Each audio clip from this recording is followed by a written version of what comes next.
let's talk about what things look like. This series of videos is meant to help you achieve a conversational level of Spanish.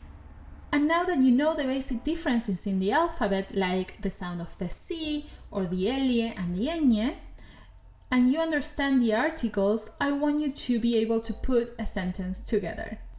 So let's take this opportunity to learn how to describe things. More básicos. The words we're going to learn are called adjetivos, adjectives or describing words, and they tell us what things look like.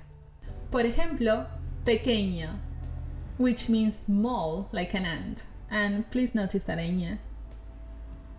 When we are describing things, we generally use verbs like is or are, depending on if the thing we are describing is singular or plural. We're going to learn more about these verbs in a few semanas or weeks, but for now, keep this cheat sheet on the side. Is equals es and are equals son. Let's start with this sentence. The bathroom is small. We already know a few words of this sentence, so let's try to translate it. We learned the word for bathroom, which is baño. So we know that baño is singular and masculine, right? So what's the singular masculine translation for the? Right, el. Great, now we have half the sentence already. El baño. We know the word for small, we just learned it. Remember that little ant? Pequeño is going to be pequeño instead of pequeña because baño is masculine. Make sense? Great, it's also singular, so it doesn't end in an S. What about is? We said that the translation for is es, and there you go. We have a whole sentence. El baño es pequeño. Say it with me. El baño es pequeño. What about the plural form of that? Well, we just can turn each word into its plural. The plural for el is los, the plural for baño is baños, es turns into son, and pequeño, we just add the s, pequeños. Los baños son pequeños. The bathrooms are small. Same as the nouns, these adjectives of describing words can be feminine or masculine, singular or plural, depending on the noun, the thing we are describing. For example, the living room is small. The word for living room is sala, and it says living room, not living rooms, so we're using the singular form. It ends in an A, therefore it's feminine. The translation for singular feminine of the is la. We know the word for small, but in this case it's going to be pequeña because sala is feminine. Therefore, the adjective, the describing word, is going to have the gender of the thing it's describing, right? And finally, the translation for is es, and we have a whole sentence. La sala es pequeña.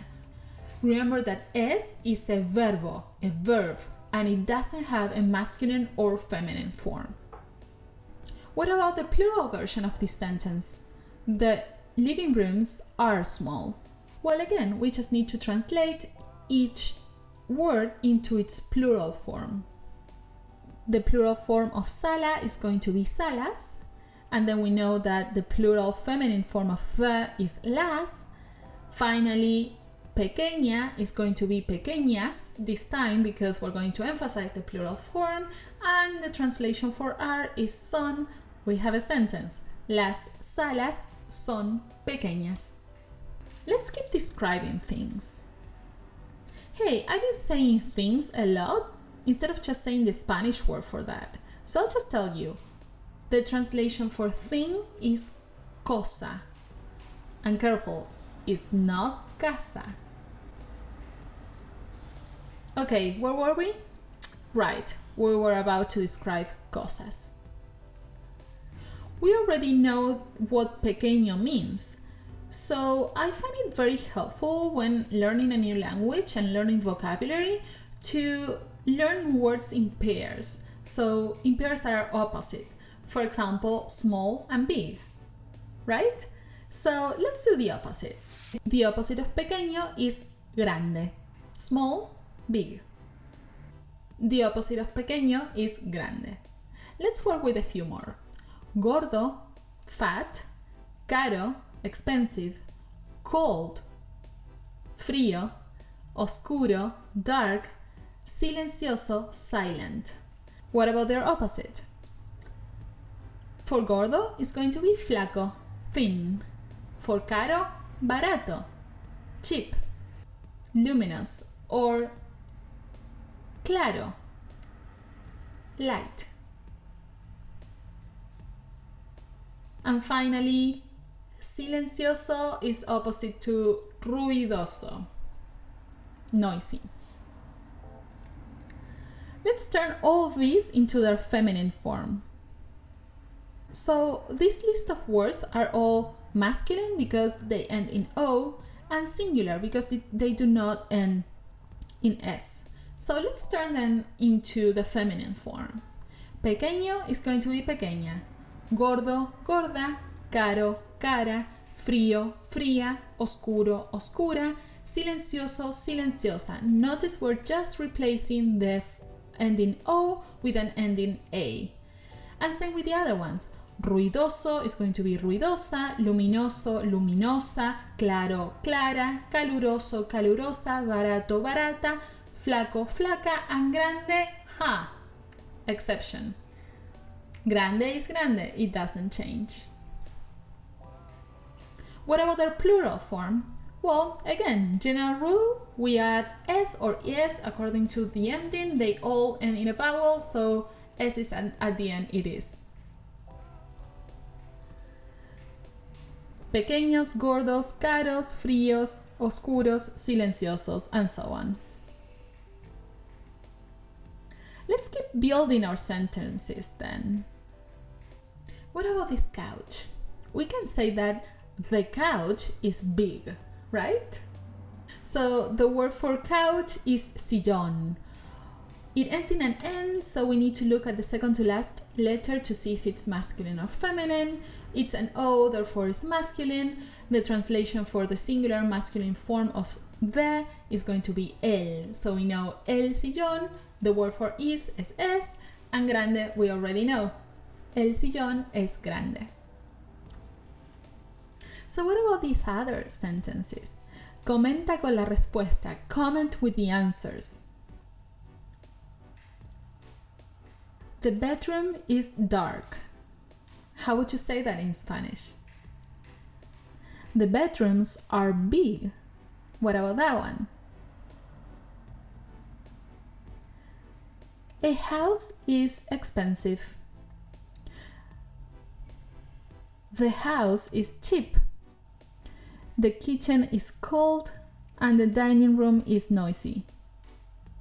Again, comment with the answer. What if we learned a bit about the colors so we can get better at describing cosas? Let's see what we have. Los colores.